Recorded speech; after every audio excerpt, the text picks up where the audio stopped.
On my 68th birthday, I received a mysterious gift. No card, no sender's name, just a few cold words. Happy birthday. But I recognized that handwriting immediately. The handwriting I could never forget from the son I had raised for 20 years. I hadn't seen it in 3 years.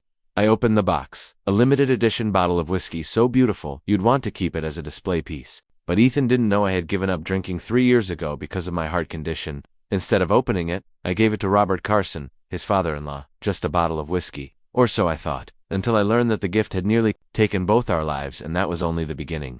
Don't forget to subscribe to the channel and comment where you're watching from. I set the bottle on the kitchen table. Morning light streamed in through the blinds, cutting the room into bands of gold and shadow. The whiskey caught the light like it was holding fire inside. The label was deep green with gold lettering, the kind of design you know costs more than the liquid itself. I ran my thumb over the wax seal on the cork, feeling its smoothness under the ridges of my skin. Whiskey used to be my thing, not in a sloppy way, but in a slow, deliberate way. A single glass at the end of a day fixing fence posts or cleaning out the gutters. Back when Linda was alive, she'd pour us both one after dinner. On Sundays, we'd sit out on the porch swing, let the crickets fill the silence. That was before the heart attack took the choice away. I haven't touched a drop since. Ethan knew that. He'd been right there in the hospital when the doctor laid it all out for me. The long list of things I couldn't eat or drink anymore if I wanted to see 70. He didn't say much then, just stared down at his phone, thumbs moving. I told myself he was trying to distract himself. Now I'm not so sure. We hadn't had a blowout fight, not the kind you see in movies where someone storms out and slams the door. No, we just stopped. First he skipped a Sunday dinner. Then, he didn't come for Thanksgiving. By the second Christmas without him, I realized we weren't talking at all. Silence has a way of becoming its habit. So, to see his handwriting again after all this time, it pulled something tight in my chest. Not joy, not even relief, just a weight I couldn't name. The envelope taped to the side of the package was plain white. Inside was a single card with happy birthday in blue ink. No dad, no signature. Just the 2 words standing there like they were afraid to say more. I didn't open the bottle, didn't even think about it. I slid it to the far side of the table and turned back to my coffee, which had gone cold. The clock over the stove ticked in a steady, deliberate way that made the house feel even emptier.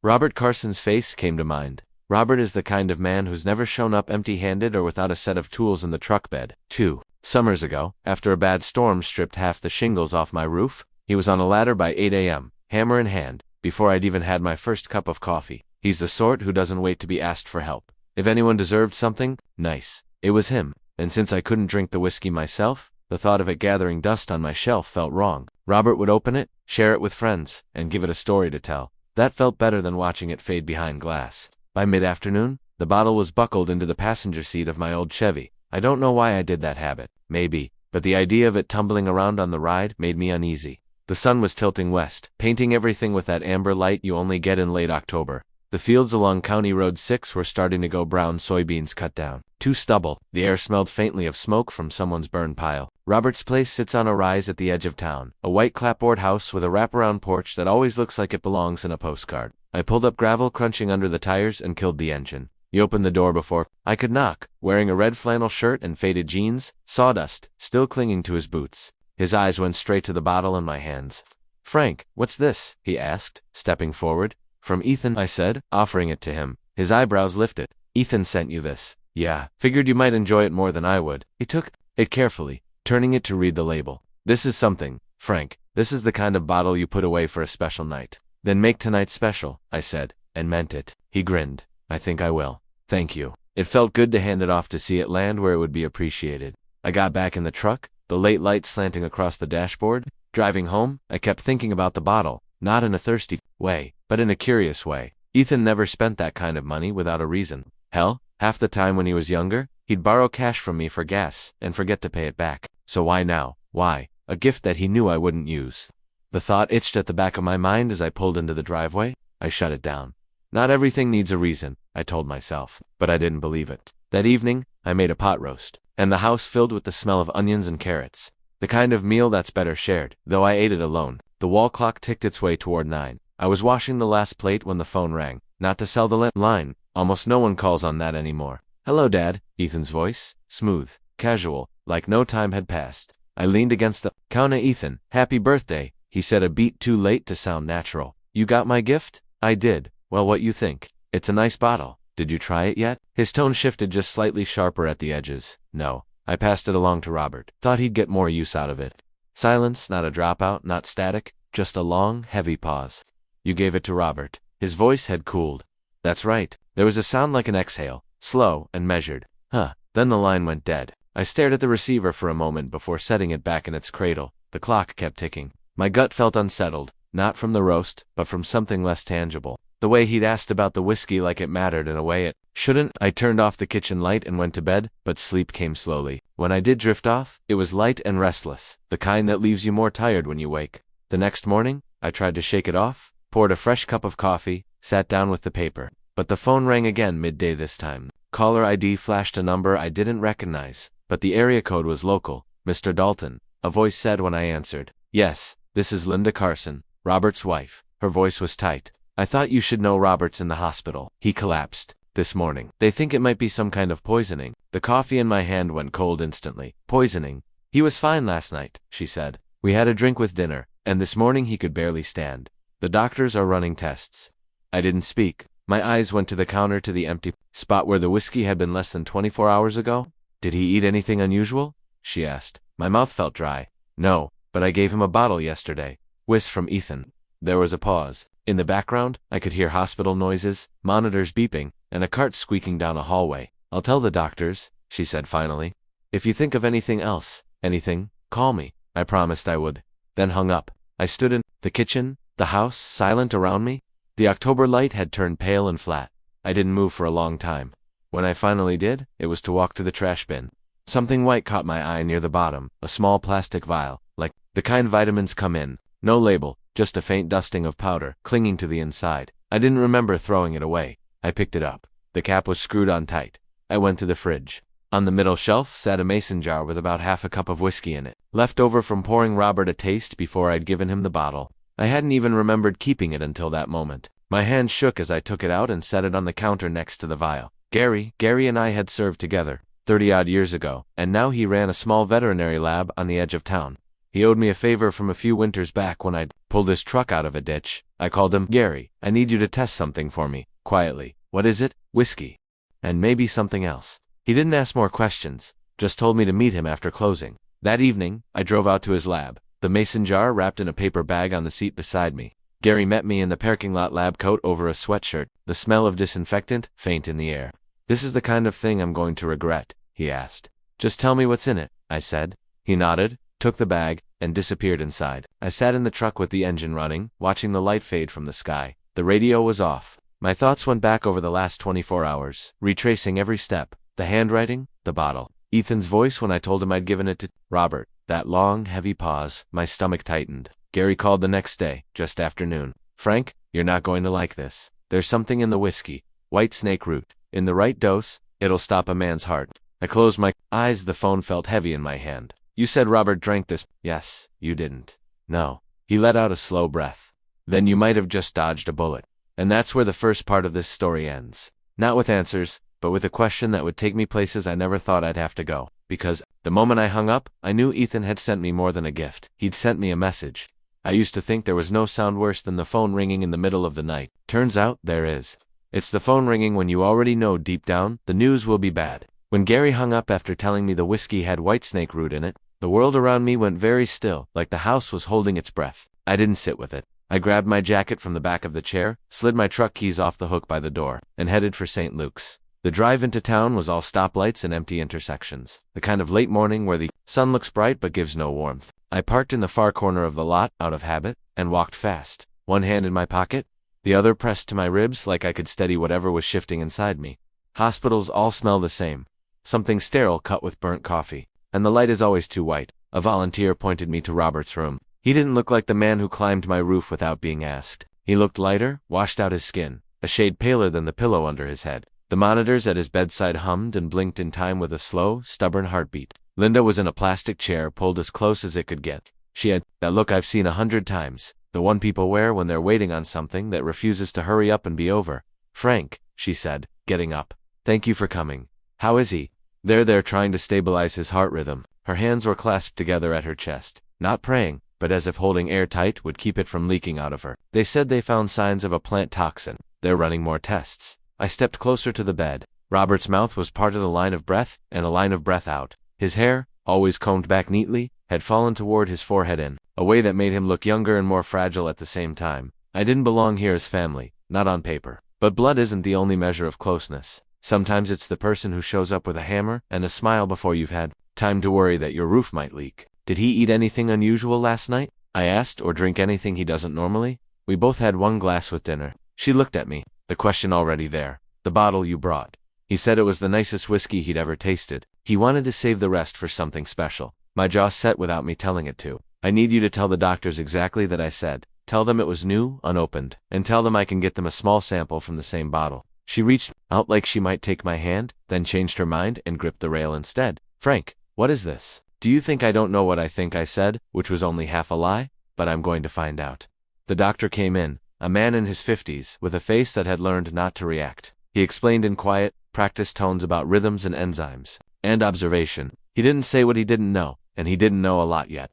When he left, Linda sat back down, and I promised to call her as soon as I had anything she could use. She nodded, but the nod had no weight. It was something to do with her head because her hands were already committed to staying clenched. I walked out with my jaw still tight and my hands jammed into my jacket pockets. The automatic doors slid open and hit me with air that felt wrong for October, bright as a postcard and cold as a church. In the truck, I didn't start the engine. Right away, I sat there with the key, halfway turned and looked at my reflection in the rear view. I looked like a man who had nothing left to break that hadn't already been cracked once. White snake root, I said aloud, testing the words in the air like a carpenter checking a board for warp. They sounded mean, they sounded deliberate. On the way home, the road unspooled like a tape you've listened to too many times. I turned onto my street and noticed nothing else. The mailboxes, the dog at the corner house, the man raking leaves. With his son, I parked, locked the truck without thinking, and went straight to the refrigerator.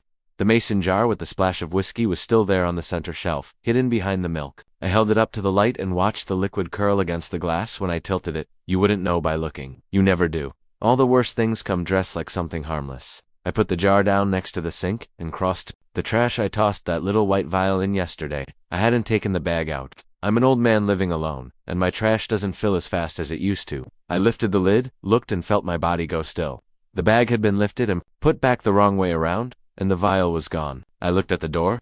The deadbolt was set like I'd left it last night. The windows were down and latched. I keep no spare keys under rocks or mats. I keep no spare keys anywhere a reasonable fool might imagine. Still, someone had been here. I could feel it like the way you know a room has been rearranged, even if you can't name what moved. I took a long breath in through my nose and let it out slowly. Not panic. Panic is loud and stupid.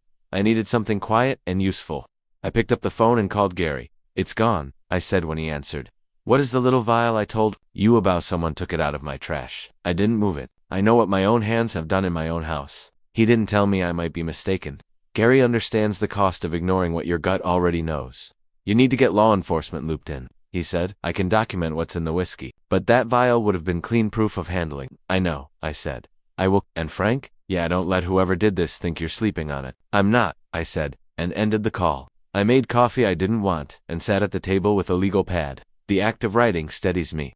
I drew a line down the center of the page and labeled the left side, what I know, and the right side, what I can prove. Under what I know, I wrote, Ethan sent the bottle. Ethan asked if I'd tried it. Ethan changed tone when I said I gave it to Robert. The whiskey Gary tested has white snake root. The vial is missing under what I can prove. I wrote, Gary's test. The leftover sample is in the jar. The call from Ethan last night, if my memory holds. Then I stared at the two columns and wanted to draw a bridge between them. Bridges don't appear because you want them to. You have to build them. I took the small digital voice recorder out of the desk drawer. It's old, a little scuffed at the corners. A cheap thing that has done its job without ever getting thanked for it. I checked the battery half full. I slid it into the inside pocket of my jacket, right where the weight of it would feel like a hand on my chest reminding me to breathe. It was just past noon by the time I pulled into Ethan's development. His house sat in a row of other houses that looked like variations of the same idea. Neutral siding, brass numbers of porch light that came on by itself when the sun started to quit. His truck was in the driveway, clean newer than mine by a decade. I walked up the path and knocked. He opened the door with a face that flipped twice before landing. Surprise, then calculation, then something he thought looked like warmth. Dad, he said like he'd been expecting me, and also like he had no idea what I could want. This is unexpected. Is it? I asked and stepped inside without waiting. The place smelled like lemon and nothing else. He keeps it neat. Always has everything at right angles. Nothing left out of place, except for the kind of books you buy, to display you know something about them. I heard about Robert, he said, closing the door. Scary Lee is with him now. The doctors think it might be a virus. Is that what they think? I kept my tone flat. If I pushed, he'd set his heels. If I showed softness, he'd use it. That's what she said, he replied. That's what they're saying. I took it to the kitchen. There, on the counter sat 3 bottles. 2 bourbon, 1 rye, lined up like soldiers. None of them was the brand I'd given him. None of them opens. I looked back at him. He was watching me watch his things, and he smiled like someone who believes the way his smile looks is the way it lands. Did you try the bottle you sent me? I asked. He laughed softly. The whole point was for you to enjoy it. You know? For your birthday, you know? I don't drink anymore. People change, he said with a shrug that made me feel like I was of no particular interest. Day moved 1 step closer to the counter and ran a finger along the rim of the empty glass sitting by the sink, like a man might when he's killing time while his host makes coffee. Robert liked it, I said. Said his favorite pour was the one from the middle shelf? The single malt? He blinked just once, slower than a reflex. Yeah? Funny thing, I said, and I could feel the recorder in my pocket, steady as a heartbeat. Told you where it was stored. For the smallest fraction of a second, he went still the way an animal does when it hears a twig snap. Then his mouth pulled up on one side, and he shook his head with a little practiced laugh. You must have. You get chatty when you're sentimental. I didn't, I said, and held his eyes until he had to pick whether to look away or stare me down. He chose a third option. He reached for a dish towel and started drying a glass that had already been dried. Dad, he said, looking at the glass, instead of me, you always overthink. You always find something to fix, even when no one asked for it. You sent me a $500 bottle. I can't drink, I said. I'm trying to fix that. He put the glass down and spread his hands like a man with nothing to hide. Then maybe don't. Maybe give me the benefit of the doubt for once. His voice could pass for reasonable if you hadn't been listening to it for 30-some years. My son has a way of sounding true when he is rehearsed. That pause from last night sat between us like a third person in the room, sitting on the counter and swinging its legs. I'm going to ask you a question, I said, and I'm going to let the silence after it tell me the answer. He gave me a look like we were playing chess, and I'd announced my next move aloud. Okay, did you tamper with that whiskey silence? It's a living thing when you use it right. The fridge hummed. The clock on the microwave clicked from 12:09 to 12:10. A car passed outside slow, enough that we both heard the tires over the pavement. He didn't look away. He also didn't speak. Goodbye, Ethan, I said, because sometimes leaving is the only sentence that counts. He said my name as I turned, Dad, in that tone where the word is both a hook and a warning. I stopped, but I didn't turn back. You keep accusing me of things. You'll push me away, he said. I'm not accusing, I told the door. I'm collecting. Outside. The air was sharp and a little metallic. I sat in the truck and pressed my thumb against the recorder's stop button. The red light blinked off. I set it on the seat beside me and stared at it like it was a witness I might have to call later. My hands were steady. My head was not. I didn't drive home, not yet. I parked at the far edge of a grocery store lot where no one would bother me, and made a call I had been putting off since the moment Gary said Whitesnake Route. Detective Reyes? A voice said after 2 rings. Detective, my name is Frank Dalton. I believe I may have information about a poisoning. I have a sample of the substance and an audio recording that might interest you. He didn't ask me to explain myself right there on the phone. Men who know their work don't demand the whole truth in the first breath. Can you come in this afternoon? He asked. Yes, I said. I can. He gave me a time and an office number tucked into the back hallway of the station. When I hung up, I sat with my hands on the wheel and looked straight ahead. The grocery store's automatic doors kept opening for no one and closing for no one else. People came and went, carrying paper bags full of apples and milk and things that would make their houses smell like dinners. I remember, back at the house, I stopped at the mailbox because sometimes you need to do something ordinary to keep the other things from swallowing you whole. Flyers, a bill, a grocery ad, and a postcard from a car dealership that thinks I can be bought. With 0% financing, inside I put the mason jar into a Ziploc, sealed it like I knew what I was doing, and slid it into an old cigar tin I'd kept for nails. The recorder went into the same tin. I put the tin in a paper bag with handles. I put that bag into another bag because once you've had one thing disappear from your trash, double layers start to feel less like paranoia and more like common sense. I called Linda. She answered on the second ring voice, small. Frank, I'm going to the police. I said I have a sample and something else. Robert resting. She said they've got him on a monitor. He keeps waking up and asking what day it is. I tell him, and he nods like he's trying to decide if he believes me. I'll call you. After I meet with the detective, I said, tell him I'll stop by after if he wants to see an old face that isn't asking him to be strong. She laughed a single breathless sound. He likes being asked to be strong, she said, but he likes you more. I locked up, checked the back door, checked the window latches again, and walked out to the truck. The paper bag sat on the passenger seat like a person. I buckled it in because habit is comfort when sense is scarce. On the way to the station, I turned the radio on without listening. People sang about things that sounded simple. It made me angry, and then it made me tired, and then it made me nothing. The station was cooler than the hospital somehow, and smelled better. Reyes met me in a small office with a window that looked at a brick wall. He was younger than me by a lot, but older than a rookie with sharp eyes, a tie that had been straightened. More than once today, he offered me water. I said yes because my mouth was dry and because people notice when you refuse everything they offer. He waited until I took a sip before he asked his first question. Tell me about the whiskey. So I did. I gave him the dates, the words Ethan used, and the pause that didn't feel like surprise. I didn't give him my theories. I gave him the index, cards of the facts, and let him stack them however he wanted. Then I put the paper bag on his desk and took the tin out and opened it and set the mason jar and the recorder on his blotter like tools at the start of a job. He didn't touch them yet. He asked questions that sounded like small ones but weren't. Who else has keys to your house? When did you last check your trash? Did you mention the vial to anyone besides Gary? Then he lifted the recorder and weighed it in his hand, the way a man does when he's thinking about how heavy a word might be if you had to carry it. You understand? He said this doesn't become a case because you and I both have a feeling. It becomes a case when what you've handed me can survive other people looking at it. I do. I said I want other people to look at it. He nodded. We'll send the liquid to the state lab. We'll make a copy of your audio. If there's cause, we'll move. If there isn't, we'll tell you exactly why we can't. You okay with that?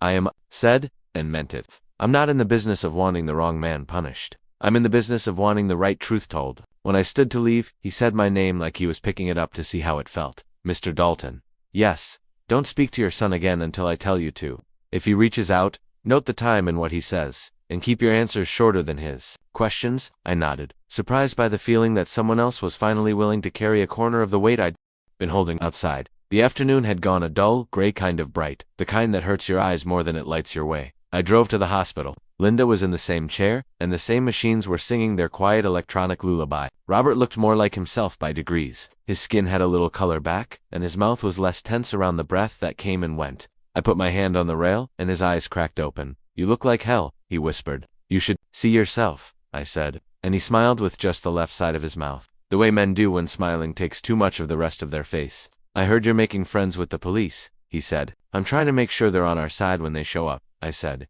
He closed his eyes again, nodded once, and drifted. I stood there longer than I needed to, listening to the machine keep him honest about his heartbeat.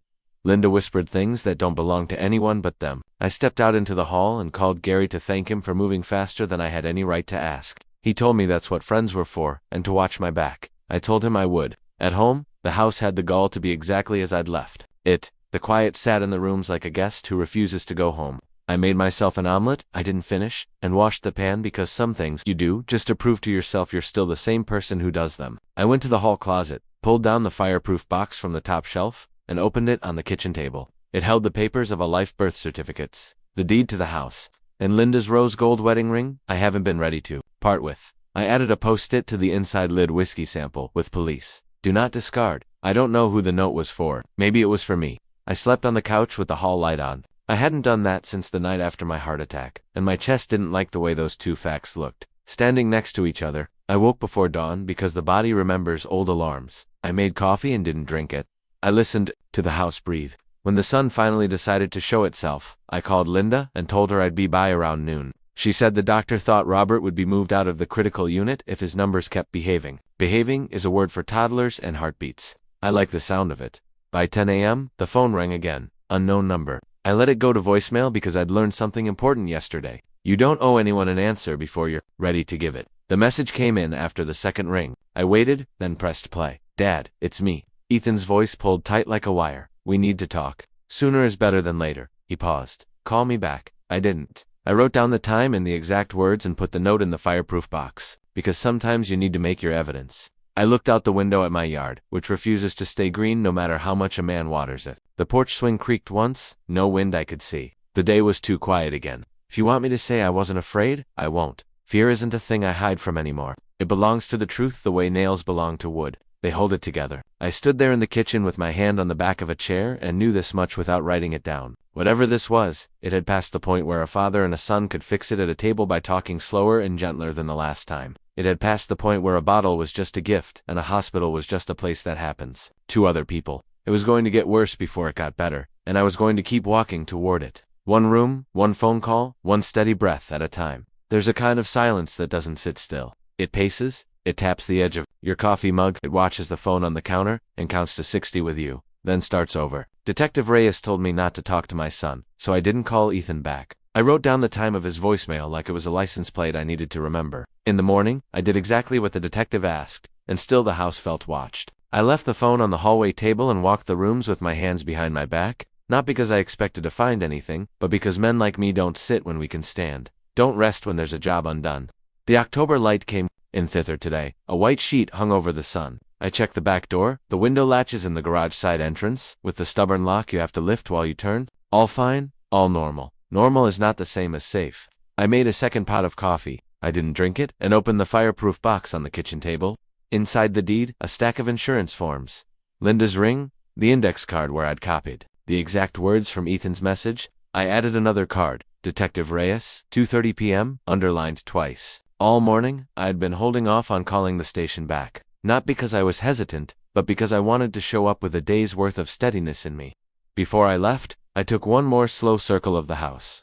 In the front hall, I stopped, the deadbolt aligned with the strike plate, just a fraction off a new scuff at the lip of the metal round, and light the way a key that isn't perfectly cut will rub after a few uses. Nothing broken, nothing forced, just a mark you only notice if you know the door like you know the bones in your hand. A thought parked itself in my chest and did not move. Someone had let themselves in. I went to the junk drawer and found a short length of thread and a piece of clear tape. I laid the thread across the bottom of the door frame and marked it with tape so it would stay put, a trick I'd learned from a corporal who'd been tired of finding his locker rifled through. You don't trap a thief, you tell a story about whether he's been there. When I slid into the truck, the house looked empty and harmless, which is exactly how a house ought to look. I backed out anyway, like I was leaving a sleeping animal behind. St. Luke's is 3 turns and a long straight from the station, so I carried the hospital in my bones while I walked the hall to Detective Reyes's office. He has one of those rooms. They give the middle rank small window, big desk stacks of files that look like they grow in the dark. He stood to shake my hand and pointed me to a chair. He didn't look like a man who'd stayed up too late or a man who'd slept too well.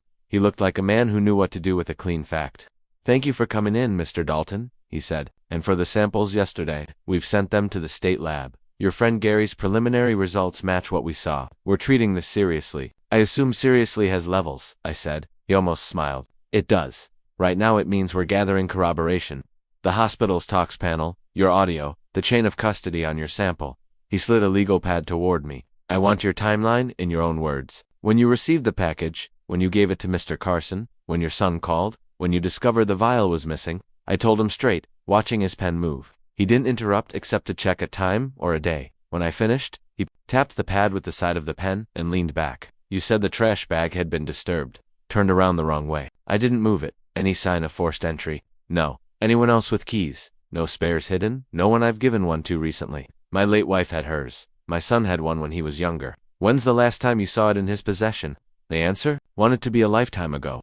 But the truth walked in wearing a hospital gown 5 years back after the heart attack, when Ethan had come by the house to grab a few things for me before I was discharged. He'd brought a bag with slippers, sweatpants, and my phone charger. At the time I told him, "Thank you for the small mercy of remembering the charger." I didn't ask him for my keys. I assumed I'd left them on the kitchen counter. "After my heart attack?" I said slowly. "He had them then. I don't recall him handing them back to me." Reyes nodded, neither surprised nor pleased.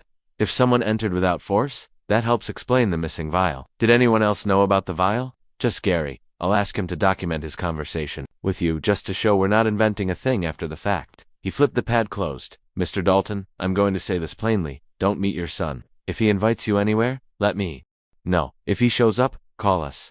I don't think he's interested in a conversation." I thought of Ethan's voice on my voicemail wound tight like a cable under a car hood you shouldn't touch while the engine's hot.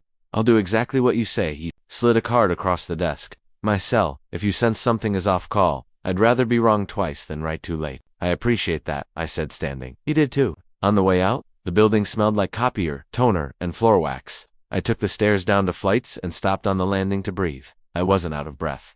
I was checking that the ground under me was still the same ground I'd walked on when I came in. Linda's call came as I was pulling into the hospital's garage. I answered on the second ring. "Frank, he's better," she said, tears in her words. "They're moving him out of critical to a step-down unit. He keeps apologizing every time he wakes up, like he thinks he ruined someone's party. It'll be a party when he's home," I said. "Can I stop by, please?"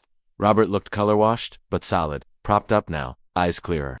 He reached for my forearm when I came in that old working man's handshake where you anchor each other past the wrist. "You look worse today," he said, which made Linda laugh through the tissue she held at her chin. "I brought my worst for a visit," I said, pulling the chair up. I'll bring my better tomorrow. Linda excused herself to speak with a nurse. When the curtain swished closed, Robert lowered his voice. Frank, between us, he glanced at the door. Then, back, you think Ethan did this? I think that bottle wasn't a gift. He watched my face like he was learning a language from it. You're going to be all right handling that. I'm going to be lawful, I said. I'm going to be steady. That's not what I asked. I let the question sit long enough to tell him I'd heard it. I'm going to be all right handling it. He squeezed my forearm. Once, then let go. Men like us don't hug unless we're burying someone. The squeeze is the permission slip to feel without the paperwork. The curtain opened and Linda returned with a younger woman at her side, mid-30s. Hair pulled back in a practical ponytail, eyes rimmed, tired but sharp. I recognized her from photos on the mantel at Ethan's. Leah, my daughter-in-law. We'd spoken twice since the wedding, politely like neighbors who live 2 blocks apart. Frank, she said, I'm glad you're here. I stood. How are you holding up? She glanced at Robert, scared, angry, mostly scared. Her voice lowered. We need to talk. Linda stroked Robert's hand and said, I'll give you 2 a minute, and stepped into the hall, a woman who understands when a conversation needs privacy, even if she isn't the one who asked for it. Leah gestured toward the little family lounge around the corner. It had a coffee machine that made everything taste like plastic and 2 chairs with backs too straight to be kind. She didn't sit. I didn't either. I don't know what you know, she said, but I know Ethan has been different for a long time. Distant, secretive. He keeps jars on a shelf in the garage, dried plants. He says it's for a hobby. He's joined online groups about herbal extraction. I didn't think she swallowed. I didn't think it connected to anything like this. White snake root. I said, have you heard that name? Her eyes flicked recognition, or fear, or both. Yes, I've seen it in his search history. I thought he was reading. That's all. Detective Reyes will want to talk to you if you're willing. She nodded too fast. I already called. I left a message. Good, I said. Relief and grief are cousins. I felt one visiting on behalf of the other. Laya, if you have anything, screenshots, messages, photographs of those jars, keep them. Let the detective pull the thread. She looked at me hard enough to see me. Why would he do this to you? I could have said a dozen things. Money, I wouldn't give him love. I didn't give the way he wanted it. Disappointments that grew hooks. Instead, I told the truth the way I knew it. Because, if he can't own the story, he'll burn the page. She flinched like the words were a draft. He asked me this morning if I'd heard from you. He said he wanted to know if you liked the bottle. What did you tell him? That you'd given it to my father? We stood there for a few seconds with that sentence between us. The kind of thing that changes shape as you look at it. Thank you, I said, for telling me I'm sorry, she said. And I knew she meant all of it, not just the piece she'd spoken aloud.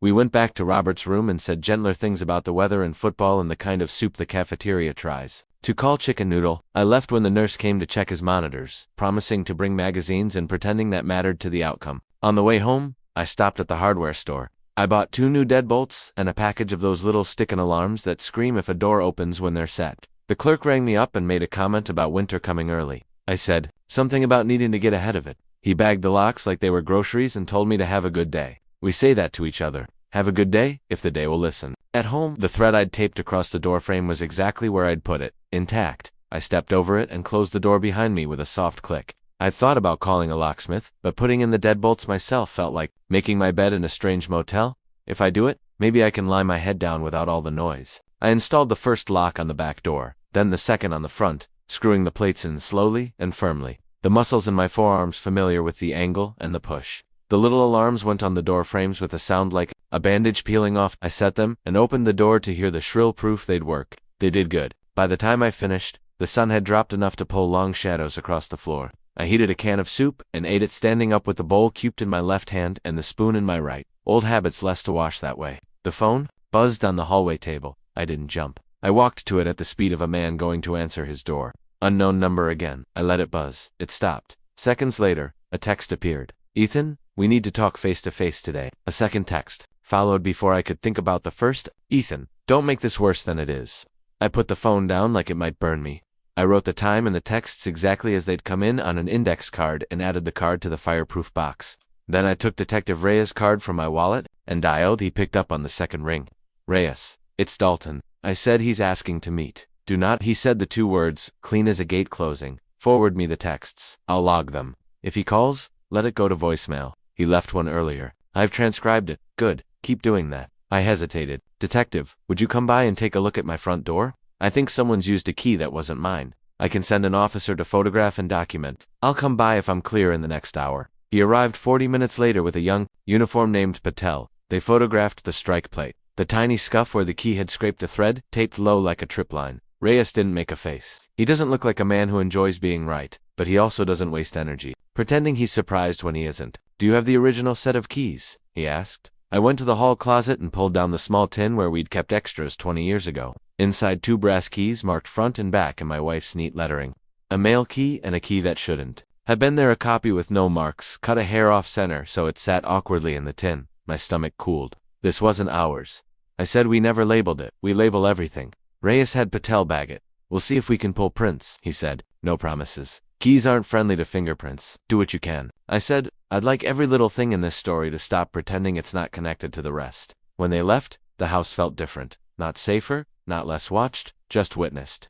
There's a thing that happens when the official world steps into your private one. The ground tilts and then rights itself at a new angle. I sat at the kitchen table and held my coffee mug with both hands, though it was empty. The porch swing creaked. No wind I could see. I listened for footsteps that weren't there.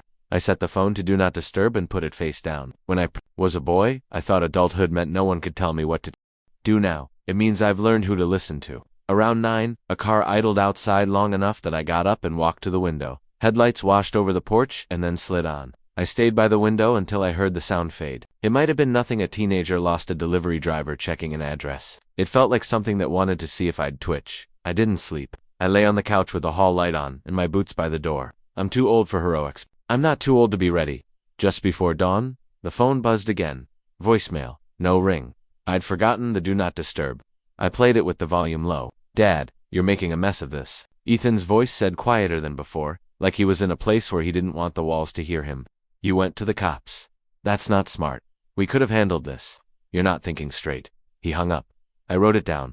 We could have handled this. Loaded words. Handled what? At 8. Sharp, Reyes called. State lab came back preliminary, he said. Independent confirmation of white snake root in your sample. It's enough to formally open a case and request medical records from the hospital from Mr. Carson. We're moving. I let out a breath that had been living in me since Gary said the word snake root and hadn't made a plan for exiting. Tell me what you need. Keep doing what you're doing. Document, do not engage. Lock your doors. I'll be in touch for a formal statement under recording. If your son reaches out, save everything. If he shows up, call 911. I mean that. I know you. Do I said detective? Yes. Thank you. He didn't say you're welcome. He said we'll do our jobs. Which from a man like him is the same thing. I showered, shaved, and put on a clean shirt. There's a way a man needs to look when the day is going to require steadiness. I made breakfast and ate it at the table like each bite could be a choice I got right. I drove to the hospital with a stack of magazines under my arm, hunting home, repair a glossy one with gardens that would never grow in Missouri clay. Robert was awake enough to pretend to be interested in an article about chainsaw safety. We both knew he was humoring me. The pretense was a kindness. Leah came in halfway through an article about deck maintenance. She had her phone in her hand, and it looked like a person who hadn't slept in a bed only near one. Detective Reyes called me. She said he wants me to bring in Ethan's old laptop. I still have it from before we got married. Bring it, I said. Let the law carry what it's made to carry. She nodded. Frank, he texted me, she said, eyes down. He asked if you were playing hero. He said, if anything happens, it's on you. She lifted her eyes. I forwarded it to Reyes. Good, I said. A heat rose in my chest that wasn't the old kind. It was the kind that knows the difference between a threat and a warning. You don't answer anything, he sends. Not one word, not even two. Tell him you won't be answering. When I left, the light outside had the weak honesty of midday. I drove home the long way, not because I was afraid, but because I wanted to put more road between me and the next thing. The threat at the door was still unbroken. I stepped over it like it was a line I could honor and closed the door behind me. I sat with a pen and a yellow pad and wrote, "What does he want?" in letters big enough to cross the page. Under it, I made 2 columns again. Money control. Under money I wrote last winter, 20,000 refused. Under control I wrote bottle placement, missing vial calls. We need to talk. Control was the heavier side of the scale. Money is a reason. Control is a habit. Habits last longer. At noon, the door alarm chirped its high scream. I was halfway out of my chair and had the phone in my hand before my brain could tell my body it had overreacted. The chirp came again, the cheap little device, proving it could do what I bought it for. I moved to the side of the window out of sight and pulled the curtain back a finger's width. A delivery truck. The driver had opened the storm door to leave a padded envelope on the mat. He glanced at the alarm, shrugged like a man who had encountered 1,000 worse noises, and stepped back. The door eased shut. The alarm went quiet. I let my heart come back to where it belongs, and waited. When the truck pulled away, I opened the door. The envelope had no return address. Inside, a single sheet of printer paper. No note, just a photograph. Printed off a phone my porch last night at an angle from across the street. The porch swing was still, the light over the door glowed. No person in the frame. The photo had been taken within the last 12 hours. I looked at the street, at the neighbors, hedges, at the spot near the corner where a car could sit with its lights off and see what it wanted. Then I walked the photograph to the fireproof box, added it to the stack, and called Reyes. He answered on the first ring. I told him what came, how it came, what it showed. "Do not throw that away," he said. "I'll send someone." "You're going to get tired of hearing from me," I said. "I'd prefer that to the alternative," he said, and hung up to make it less a conversation and more a task. I stood at the window and watched the street from the side. The way you watch a wild thing you don't want to spook. The porch swing moved once. No wind. Houses are funny that way. What you think is still is always telling you otherwise if you want to see it. By late afternoon, the police had the photograph and my statement about how it arrived. They took the envelope, too. Reyes texted, "We're filing preservation requests for camera footage on your block." Practical words, the kind that lays track. Evening came on like a slow closing door. I heated last night's soup and ate it sitting on the back steps. The October air cutting clean in my lungs. The yard darkened. The swing stayed still. And somewhere far off, a dog barked at something only dogs can see. I went inside and turned on the hall light. The phone buzzed one more time.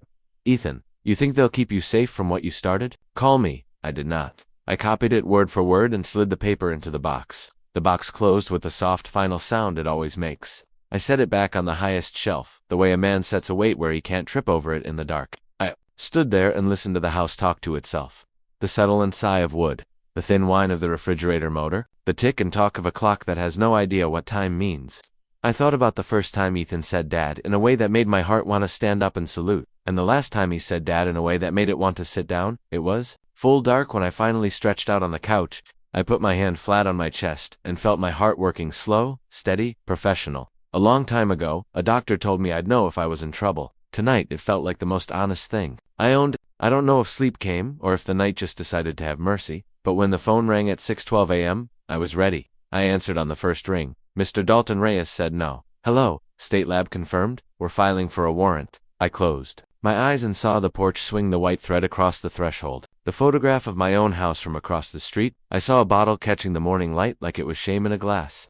"Where do you need me?" I asked. "Right where you are," he said. "And whatever happens next, don't open the door unless the person on the other side can prove they're here to help." The line went quiet. The house listened, and I stood in the little country I'd built inside my walls and waited for the day to step over the threshold. They say the knock you don't expect is the one you remember. But this time, I was expecting. It had been expecting it since the moment Reyes told me the lab had confirmed the poison. Still, when the rap came sharp and deliberate, my chest tightened. Not from fear, from knowing the line we'd been walking in the dark was about to be painted in bright official ink. That sound meant the warrant had teeth now, and the day wasn't going to wait for me to feel ready. It was just after 8 a.m. The light outside had that thin gold that barely touches the ground before it slips away. I opened the door to find Reyes standing with two uniforms, Patel from before, and another officer I didn't know, young enough that his belt still looked too big for him. They were dressed for work that wasn't going to stay on paper. "Morning, Mr. Dalton," Reyes said, holding up a folded document in a clear plastic sleeve. Judge signed off at 7:43. "We have authority to search your son's residence and seize any items relevant to the case." He didn't have to say it. This was the step where everything could turn. "Do you need me there?" I asked. "No," he said, "and that's not a request. It's an instruction. We don't want you in his line of sight today. We'll handle the search. If we find what we think we'll find, we'll proceed accordingly." Proceed accordingly is cop language for your life might not look the same by dinner. Patel glanced past me, toward the interior hallway. "Any changes overnight? The thread's still there. No alarms triggered." Reyes gave a short nod. "Good. Keep them set. I'll have one of our techs install a proper camera system before the week's out." They left in a convoy, a black sedan, a marked cruiser rolling down the street like a line of punctuation, headed for an unfinished sentence. I stood in the doorway until they turned the corner. Then I closed the door and looked at the thread. At the bottom of the frame, still perfectly still, as if daring someone to disturb it, the hours after they left were the kind that stretched. I tried reading. The words said on the page like strangers at a bus stop. I made coffee. I didn't drink. Around 11, I took a slow drive toward the edge of town, stopping at the little Veterans Memorial Park, where the benches face a fountain that hasn't run since last summer. The sound of traffic from Main Street was faint enough here to let the air settle. I'd been here once with Ethan when he was 10. We'd brought bread for the ducks. He'd asked me what all the names on the plaques were for. I told him they were for men and women who'd done their jobs to the end. He asked if that meant they'd finished the mission. I said yes.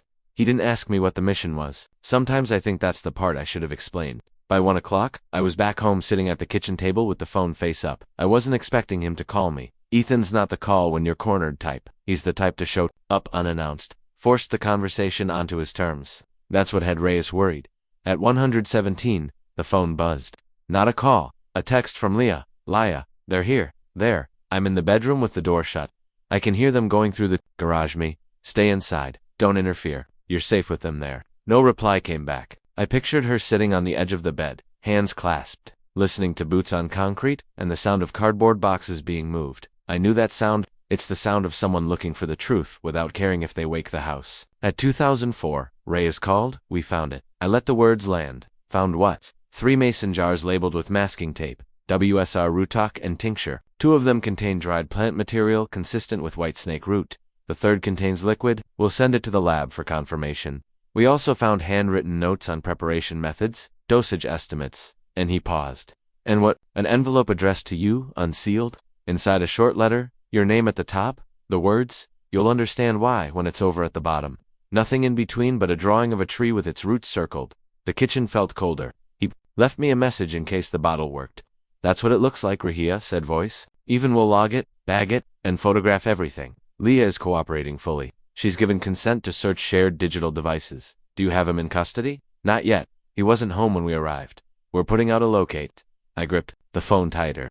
Detective, if he comes here, call 911 immediately. I've already flagged your address for priority response. Don't engage him. The line went quiet for a beat. Then he said, we're moving from suspicion to evidence. Mr. Dalton, that changes the game. I understand. I hung up and went to the fireproof box. I added a card. 2:04 p.m., Reyes called, found Jar's notes letter. I read the other cards in the stack one by one, like flipping through a manual for a machine you can't take apart. Each entry was its piece of proof that the last month hadn't been a fever dream. Around 3:30, I called Linda to update her. Robert was asleep. She listened without interrupting the way she had when I'd called from the ER years ago after my heart. Attack Frank, she said when I finished. This is going to end in one of 2 ways. He'll be arrested or he'll run. He won't run far, I said. No, but far enough to make you wonder. At 4:12, the door alarm shrieked. I was in the hallway in 3 steps, phone in hand. The front door was shut, the thread across the frame unbroken. The sound had come from the back. I moved slow, not because I was afraid, but because you don't rush when you need to see everything. Through the kitchen window, I saw the screen door swing once, twice, then go still. No one in sight. I stepped closer and spotted a folded sheet of paper wedged between the handle and the frame. I opened the door, disarmed the alarm, and pulled the paper free. 1 sentence in thick black marker. Stop letting them in, or I will. No signature, no envelope, just those words. I took a photograph, slipped the paper into a plastic sleeve, and called Reyes. He said an officer would be by within 15 minutes. Patel arrived in 10, photographed the note in my hand, the spot on the door, the hinges, and the yard beyond. Do you see anyone? I asked. No movement on the street, he said. Could have been dropped and run. He left with the note, promising to log it immediately. That evening, I didn't bother with the couch. I set a chair in the corner of the living room, where I could see both the front and back doors. The house smelled faintly of metal from the new locks. I kept the lights on, not because I wanted to see out, but because I wanted anyone outside to see me. At 9:45, my phone lit up. Unknown number. I let it ring to voicemail. A minute later, I played it. Dad, it's me. They're making a mistake. Those things they found, they're not what they think. You know me better than that. A pause. Call me, please. The voice was calm, measured, almost gentle, the kind of tone you'd use to sell someone something they didn't want to buy. I didn't call back. I wrote it down word for word. Morning brought a sharp frost. The grass was white at the tips, and the air tasted like coins. Rise texted at 8:12. We have him, brought in without incident. We'll update. I stared at the words until they stopped being shapes and started being facts. I drove to the station just before noon. The waiting area was small with 2 plastic chairs. Against one wall, and a vending machine humming in the corner, Reyes came out to meet me. He's not talking, he said. Asked for a lawyer right away? That's fine. We've got enough to hold him. Liars provided substantial digital evidence. Emails, referencing root prep and perfect timing. Search history for toxicity levels in adults over 60. What happens now? We'll present charges to the prosecutor. Attempted murder, possession of a controlled toxic substance. Tampering with evidence, it'll move fast. I nodded. My hands stayed in my pocket so they wouldn't do anything they shouldn't. Reyes studied me for a moment. You holding up? I'm standing, I said. That's enough. When I left the station, the sky had gone that dull Peter color that makes you think snow's coming, even if the forecast swears otherwise. I drove without a destination, passing the old mill, the shuttered hardware store, the the diner that still smelled like grease from 20 years ago. I ended up at the hospital. Robert was awake watching a game show on mute. Linda sat beside him knitting something green. They got him, I said quietly. Robert nodded once. Good. Linda's needles kept moving. What now? Now? I said. We wait for the rest to do its work. That night, I sat on the back steps with a mug of tea, steam rising into the cold. The yard was quiet, except for the occasional crack of a branch in the wind. Somewhere down the block a dog barked once, then stopped. I thought about the note on the door, the jars in the garage, the letter with the tree roots, and I thought about the boy with the bread at the memorial fountain, asking if the names meant they'd finished. The mission, maybe this was my mission, not to finish it, but to make sure it didn't finish me. When I went inside, I checked the thread on the door, still there, still telling the truth. Poison is an ugly word. It doesn't just sit in your mouth. It changes the way you breathe. Reyes didn't say it right away. He let Gary explain first. Maybe because he knew hearing it from a friend would land softer than hearing it from a detective. But there's no soft way to hear that something meant to kill you was already inside a man you respect, and that you'd been the one to hand it to him. It started 2 mornings after Robert's first collapse. I was in the kitchen making oatmeal I didn't plan on eating when the phone rang. Gary's voice was low, controlled. Frank, you sitting down? I eased into the chair by the table, eyes on the clock. I'm down. Talk to me. I ran the tests twice. Thought the first might have been contaminated, but it wasn't. There's white snake root extract in that whiskey, enough to send someone with heart issues straight to the ICU. You said Robert's got a pacemaker, right? Yeah, I said. My mouth was dry. And I've got my bum ticker? You know that? That's why I'm calling you before I call Reyes. This isn't accidental, Frank. The levels are too precise. Somebody knew exactly what they were doing. I let that sit. The hum of the refrigerator sounded like a warning tone. Go ahead and call him. He needs to know now. I'll send him the report. Keep your phone close. The moment I hung up, I looked at the fireproof box in the corner of the living room. I'd been keeping the little things, dates, copies of texts, photos of the box, and now the plastic vial with the whiskey sample. I took out a fresh card. Gary confirmed poison. 8:43 a.m. call to Reyes pending. Wrote it slow. Each word a nail. By the time I put the pen down, the phone was ringing again. Reyes. Mr. Dalton. I just got off with Gary. I'm on my way to your place now. We're going to need the original bottle, any packaging, and your statement. You comfortable with me taking it into evidence? I don't want it in my house. Another minute. I said. He arrived in under 15 minutes alone this time. He wore plain clothes, a dark jacket, and jeans. But the badge was still on his belt. Where is it? He asked. Not even sitting. I pointed to the cabinet where I'd kept it since the day it arrived. He put on gloves, lifted the bottle with both hands like it was an unexploded shell. You haven't opened it? No. Didn't even crack the seal. Figured I'd give it to Robert and let him decide. Reyes inspected the label, the wax top, and the engraved serial number. These limited editions are often tracked through distributors. Ethan bought it himself. We might be able to follow the paper trail. If he had someone else get it, he trailed off, eyes narrowing. That someone's as guilty as he is. I finished. We sat at the table while I went over everything: Ethan's gift, the handwriting, and my decision to pass it to Robert. I told him about the last words Ethan had said to me before the silence. One day you'll regret siding with him over me. Reyes wrote it down verbatim. That's important. Shows motive resentment.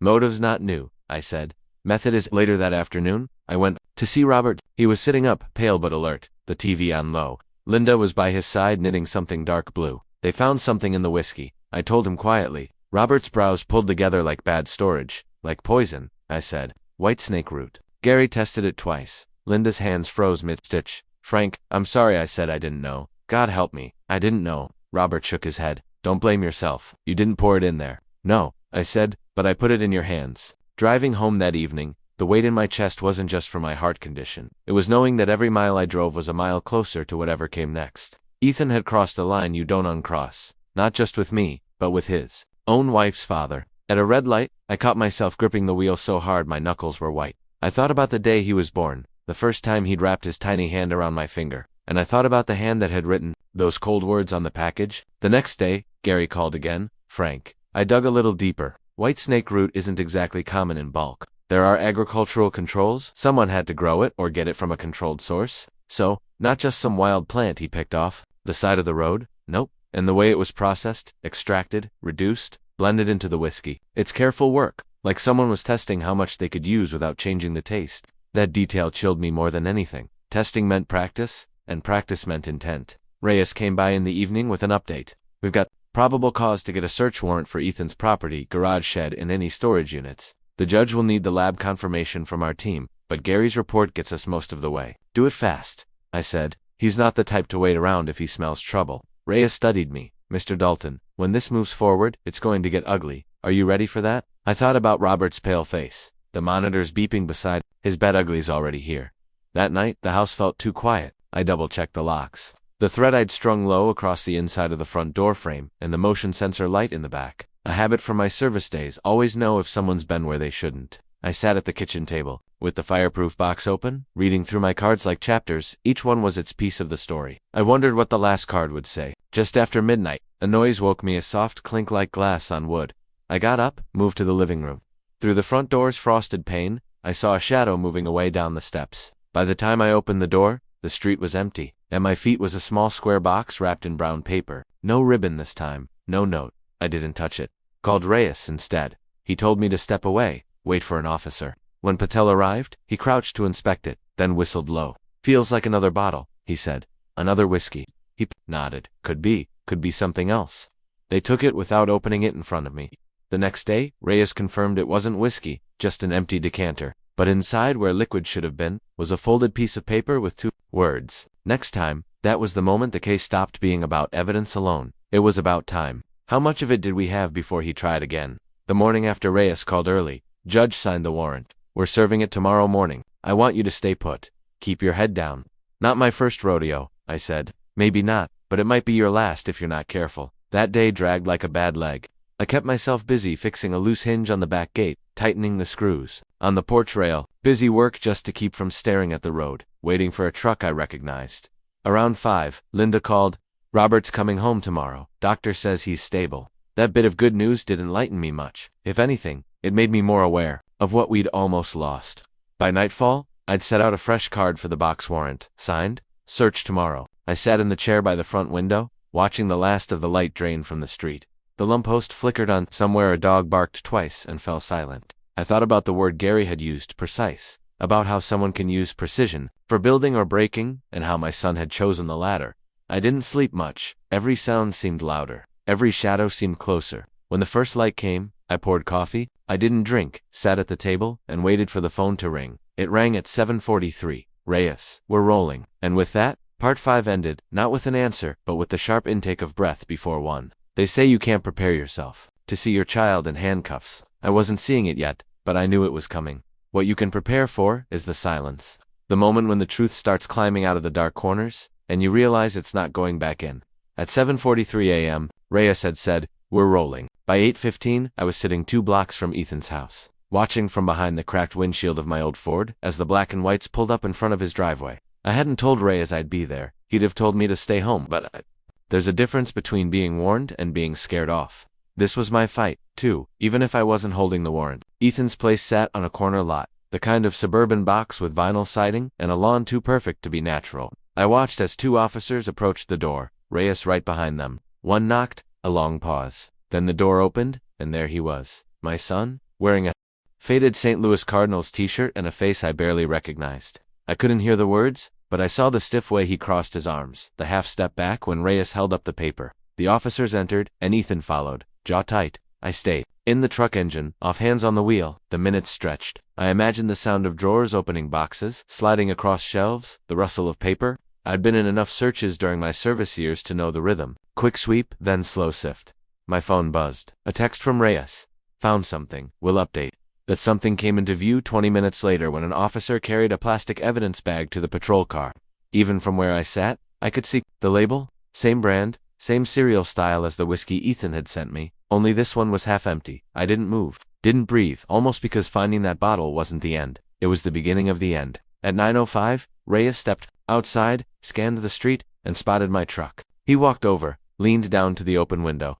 "You shouldn't be here," he said. "Too late for that." "What did you find?" "A couple more bottles from the same batch, one open, one sealed. We'll get them tested. But there's residue in the open. One white powder, faint. Same as what Gary found." I swallowed hard. "That's enough. It's enough to push this forward." "But Frank," he hesitated. "We also found a notebook. Handwritten, coded in parts. Gary might be able to help us with it, but from what I skimmed, it reads like dosage notes. Trials?" The word trials landed heavily. So Robert wasn't the first. Reyes didn't answer. He didn't have to. I sat back, eyes on the house. Inside somewhere was the boy I'd taught to ride a bike. The teenager I'd driven to his first job. The young man I'd stood beside when he married Leah. And now there was a man who kept dosage notes. A man who could have been the reason Robert nearly died. Reyes's radio crackled. He straightened. They're bringing him out. You sure you want to see this? I've already seen enough, I said. But I didn't drive away.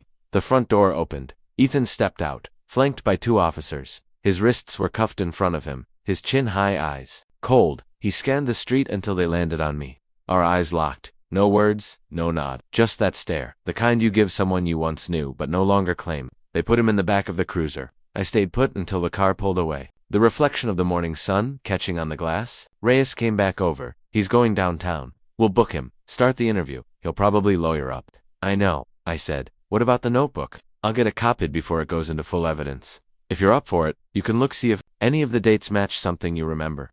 That afternoon at the station, Reyes laid the notebook on the table between us.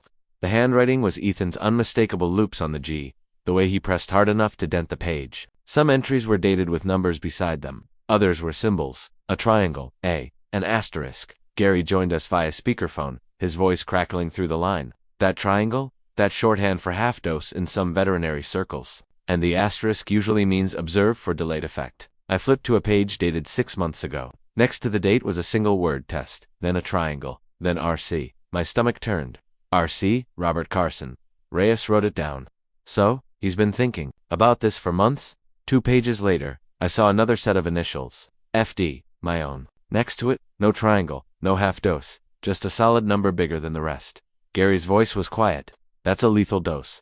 Frank. For a moment, the room tilted. I steadied myself with a hand on the table.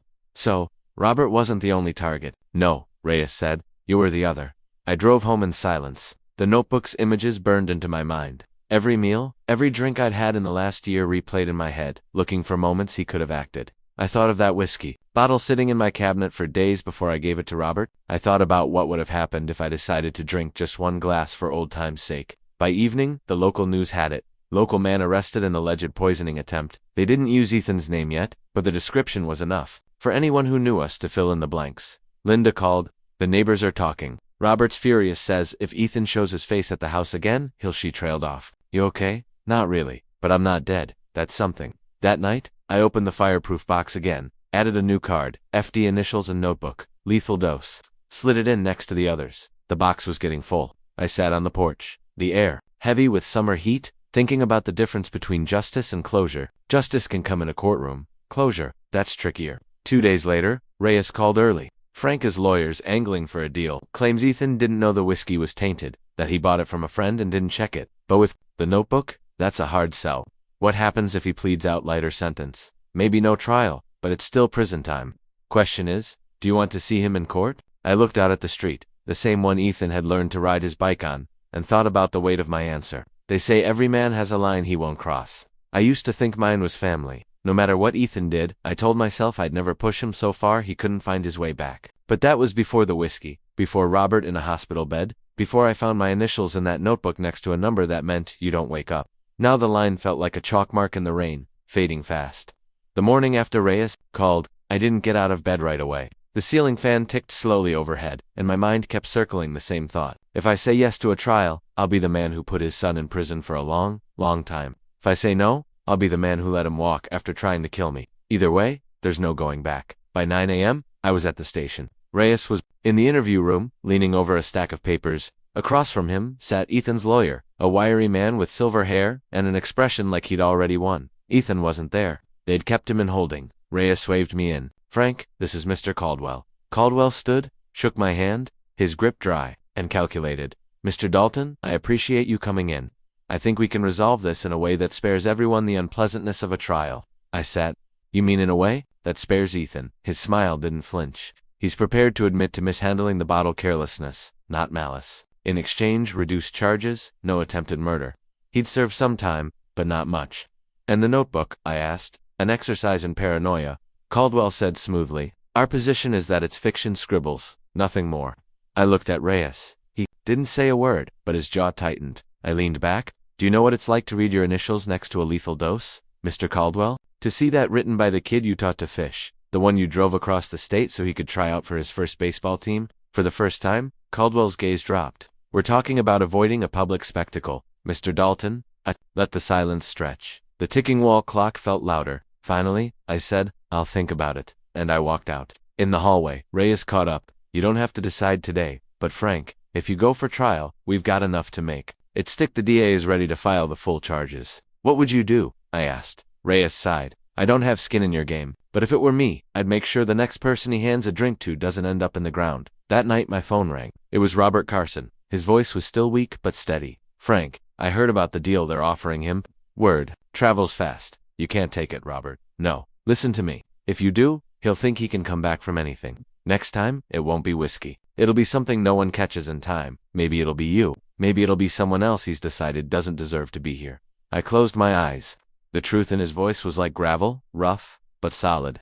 The next morning, I drove to Gary's place. He was in his workshop, tinkering with a busted outboard motor. "Frankie said, you look like a man deciding whether to pull a trigger," something like that. We sat on overturned buckets, the smell of oil thick in the air. I told him about the plea deal. He wiped his hands on a rag. "You already know what you're going to do. You just want me to make you feel better about it. Maybe." Gary tossed the rag onto the workbench. "Frank, a man who keeps dosage notes isn't careless. He's committed. You go easy now. You might as well hand him the pen and paper for his next list." That afternoon, I drove past Ethan's house. The blinds were shut, the driveway empty. I thought about the garage, the one where he'd fixed up an old Ford when he was 16. Grease on his hands, a grin on his face when the engine finally turned over. Back then, I thought it meant he could build something lasting. Now I wondered if it was just the first sign he could take things apart. At home, I opened the fireproof box again. The cards were all there. Robert's name, the lab results, the notebook page with FDI, laid them out like a hand of bad poker. Then I imagined shoving them back in and locking the box away, pretending they didn't matter. But the truth was, they mattered. More than anything, the decision came like a door clicking shut. I called Reyes. "Tell the DA I'll testify. Full charges." He didn't say, "Good man," or "You're doing the right thing." He just said, "Understood," and that was enough. 3 days later, the hearing was set. Pre-trial motions, evidence lists, witness prep. Caldwell filed objections to half of it, but the judge overruled most. When they brought Ethan into the courtroom for the first time, he scanned the room and found me. His eyes didn't soften. If anything, they sharpened like I just made his list again. I held his gaze because maybe they'd call it a courtroom, but to me it felt like a minefield. Every word, every glance could blow up in your face. I'd walked in thinking the truth would stand on its own. Then I saw the way Ethan's lawyer was smiling at me like he already knew where I was going to step and how hard I was going to fall. The day of the evidentiary hearing, the benches were half full, but the air felt heavier than a packed church. In August, I sat behind Reyes and the DA, my hands folded in my lap, pretending they weren't sweating. Ethan came in wearing county orange wrists cuffed. He didn't look at me at first. Then he did, just long enough to let the corners of his mouth twitch, not into a smile, but into something colder. I reminded myself why I was here. Robert's hospital bed, the lab report, that damn notebook. The judge called us to order. Reyes took the stand, first crisp and professional, walking the court through how the bottle had been received, tested, and confirmed as poisoned. Caldwell objected twice, claiming lack of chain of custody, but the judge overruled both. Then came my turn. The bailiff swore me in. I sat down, the microphone close enough that I could hear my breathing. The DA started with soft pitches, my name, my age, where I lived, and my relation to the defendant. "Yes, Ethan is my son," I said, and it sounded strange in the open air, like it belonged to someone else's life. The DA guided me to the day of the gift. I told it straight. The package, the handwriting, the decision to give it to Robert, how Robert ended up in the hospital, how Gary tested the bottle. I kept my tone even like Reyes told me. Stick to the facts. Let the evidence do the work. Then Caldwell stood. "Mr. Dalton," he began, voice smooth as polished wood, "you claim you recognize my client's handwriting on the note. I don't claim. I know. But you haven't seen that handwriting in over 3 years, correct?" "That's correct." "Is it possible then that you're mistaken?" "No." He leaned in one hand on the rail. "You're telling this court you're certain beyond any doubt that a man's life should be ruined because you think a note looks like your son's handwriting." I felt the first flare of heat in my chest. "I don't think I know." Caldwell stepped back, almost casually. "Interesting, because we have here," he held up a paper, "a handwriting analysis from a certified examiner who says the note could not have been written by Ethan Dalton." Murmurs rippled through the room. The judge banged her gavel. The DA objected, questioning the report's validity. The judge allowed it for the record, but my stomach dropped. Caldwell smiled faintly. "And tell me, Mr. Dalton, isn't it true that you and my client have had a strained relationship for years? That you sold his mother's farm without consulting him?" The DA objected again. "Irrelevant and inflammatory." "Sustained," the judge said, "but the damage was done." The jury had heard it when it was over. I stepped on my legs heavier than they'd been in years. Rise met me at the table. They're trying to paint you as bitter, resentful, he said quietly. It's all they've got. Don't let it stick. But I could feel it sticking already. Outside on the courthouse steps, Robert was waiting, leaning on his cane. They're throwing dirt, he said. Doesn't matter if it's true. They just need enough to cloud the water. I nodded. They've got a handwriting report now. Robert's mouth twisted. Paid for most likely. I've seen those in business disputes. You can buy an opinion the way you buy a tie. That night, I sat on the porch. The crickets loud, the air smelling faintly of rain.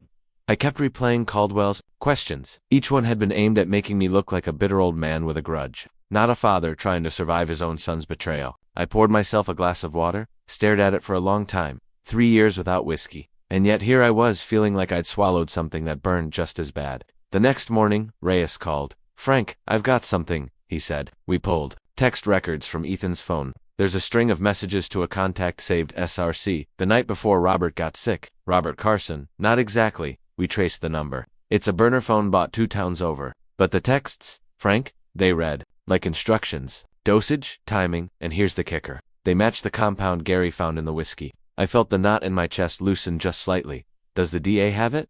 They will by noon. This changes the game. 2 hours later, my phone buzzed again. This time, it was Caldwell. Mr. Dalton, he said smoothly, you should know your testimony today. It only made me more certain you're letting old wounds cloud your judgment. If you push this to trial, everything about your past with Ethan comes out. Everything. You ready for that?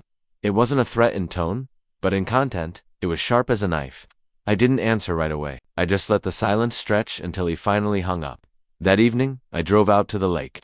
The water was still reflecting the low orange sun. I thought about the farm, about Linda's laughter on summer nights, about the boy Ethan used to be, and I thought about Robert Pale in that hospital bed, tubes in his arm. When I left the lake, I knew one thing for certain. I wasn't stepping back. The truth wasn't just on trial. It was mine to carry all the way to the verdict. The morning of the trial, I didn't shave. Not out of defiance, but because I wanted the jury to see the truth on my face. Every line carved by years of work loss and the kind of betrayal you don't come back from. I wasn't here to look polished. I was here to end something, and if that meant watching my son in shackles, so be it. The courtroom was already humming when I walked in. The DA sat at our table, shuffling papers. Reyes gave me a nod from the back row, the kind that says, we've got this, but it's going to hurt. Ethan was brought in, still in that same muted, orange jumpsuit. His eyes swept the room, stopping briefly on me. This time there was no smirk, just something unreadable, like he was trying to decide whether I was even worth the effort of hating. The judge entered the bafe, called for order, and suddenly the trial was underway. The DA's opening statement was clean, sharp, and measured. Ladies and gentlemen of the jury, this is a case about trust. Trust given and trust betrayed in a way most of us can hardly imagine. You will hear how the defendant, Ethan Dalton, knowingly sent a gift laced with a deadly toxin to his father. I watched the jurors' eyes as the DA spoke. A few darted toward Ethan. Others kept their gaze locked on the DA. Nobody looked bored. Caldwell's opening was smooth as oil. He painted me as estranged, resentful, unwilling to reconcile, and hinted at family disputes over property as a motive for me to fabricate the entire thing. I kept my jaw still, but inside I could feel the old anger rise. The first witness was Robert Carson. He walked slowly to the stand, leaning hard on his cane, but his voice was steady. I remember the taste. Bitter, not like any whiskey I'd had before, he told the jury. Within an hour, I couldn't stand without help. I thought it was my heart giving out. Turns out it was someone else's idea entirely. When Caldwell cross-examined him, he tried to suggest Robert had mixed medications with alcohol and caused his condition. Robert's answer was, quiet son. I've been on these meds for 10 years. Never ended up in the hospital until that night. The jury liked that answer. I could see it. Then Reyes took the stand with the phone records, the text to the burner phone, the times, the chemical dosage instructions, all laid out. Caldwell objected to their admissibility, citing privacy violations, but the judge overruled him. When the DA asked Reyes to read one of the messages aloud, the room went silent. Make sure he gets it all in the first pour. Won't take much with his heart. Some jurors looked shocked. One woman in the front row pressed her lips together like she was holding back words. I felt my breath catch, seeing the evidence in black and white was one thing. Hearing it out loud in that sterile courtroom was another. The DA called me next. I told the story again. Birthdays, the bottle, giving it to Robert in the hospital. I tried not to linger on the personal, but it's hard to talk about your son trying to kill you without the edges showing. Caldwell's cross-examination was harsher this time. Mr. Dalton, are you aware that my client claims this was a gift purchased by his wife without his knowledge? I shook my head no, and I don't believe it. You don't believe it because you don't want to believe it. You've built this entire case on assumptions. No, I cut in on evidence. The kind your client left all over that bottle, the judge told me, to answer only when asked, but I'd already seen Caldwell's jaw tighten. By the afternoon, both sides had rested their cases for the day. Tomorrow would be the closing arguments. I stepped outside into the cool air, but before I could take 2 breaths, I heard my name. Dad. I turned. Ethan stood just beyond the security checkpoint, a deputy at his elbow. His voice was low. You think this makes you some kind of hero? I looked him straight in the eye. No, it makes me a man who's still alive. His lip curled.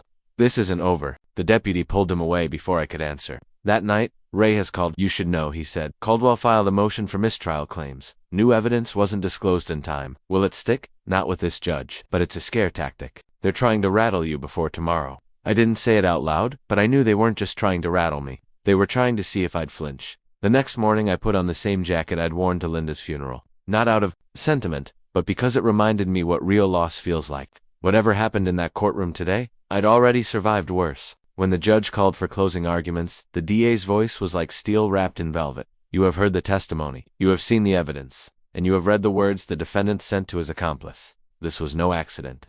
It was a deliberate act against his father and his father's friend. We ask you to return the only verdict that reflects the truth, guilty. Caldwell's closing was colder, almost clinical. He spoke of reasonable doubt, of family rifts, of the dangers of assuming intent.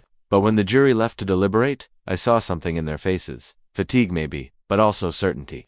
The wait felt longer than the trial itself. Reyes sat with me in the hallway, saying little. Robert dozed in a chair, his cane across his lap. Then the bailiff called us back in. The jury was ready. I watched their foreman stand. He didn't look at Ethan, he looked at the judge. On the charge of attempted murder in the first degree, we find the defendant? And in that half-second before he finished, I realized I'd been holding my breath since the day that bottle showed up on my porch. Guilty. That one word landed like the first drop of rain on a roof after months of drought. It didn't thunder. It didn't roar. It just sank in quiet, but undeniable. And I knew there was no going back. Not for Ethan, not for me. The courtroom didn't explode in gasps. Like you see on TV, it just breathed differently, and for the first time in 3 years I did too. The judge thanked the jury, dismissed them, and began reading the sentence. 25 years in state prison without the possibility of parole for the first 15. His voice was steady, measured, but I could feel the weight of every syllable pressing down. Ethan didn't flinch. He just sat there, hands cuffed in front of him, eyes fixed on some spot above the judge's head. If I didn't know better, I'd have thought he was bored. The bailiff moved to escort him out, but Ethan turned his head at the last moment. Our eyes met, and in that instant, there was no courtroom, no jury, no uniformed officers. Just the boy I'd once taught to throw a baseball, staring back at the man he'd tried to kill. His lips barely moved.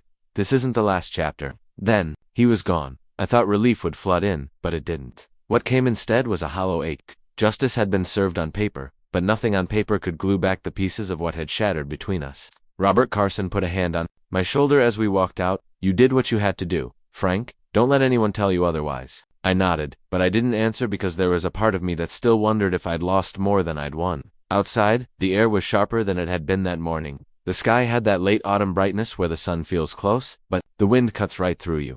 Robert's daughter pulled up and a blue pickup helped him into the passenger seat and gave me a small wave. I walked the 2 blocks to my truck alone. No reporters followed me. This wasn't the kind of case that made headlines outside our county, but in our small circle, it would echo for a long time. When I slid behind the wheel, I caught sight of something in the passenger seat. The envelope the court clerk had handed me before we left. Inside was Ethan's property inventory, watch belt, wallet, and a folded note. The handwriting was his. You always said we were more alike than I wanted to admit. Maybe now you'll see that's not a compliment. No signature, just that. I didn't crumple it. I folded it back up, slid it into the glove box, and started the engine. The weeks that followed were quiet in a way I hadn't felt in years. No cryptic messages, no unexpected knocks at the door. Robert recovered faster than the doctors expected, though his appetite for whiskey had evaporated entirely. Gary came by one afternoon with a paper bag. Inside was the small vial of whiskey he'd tested for me.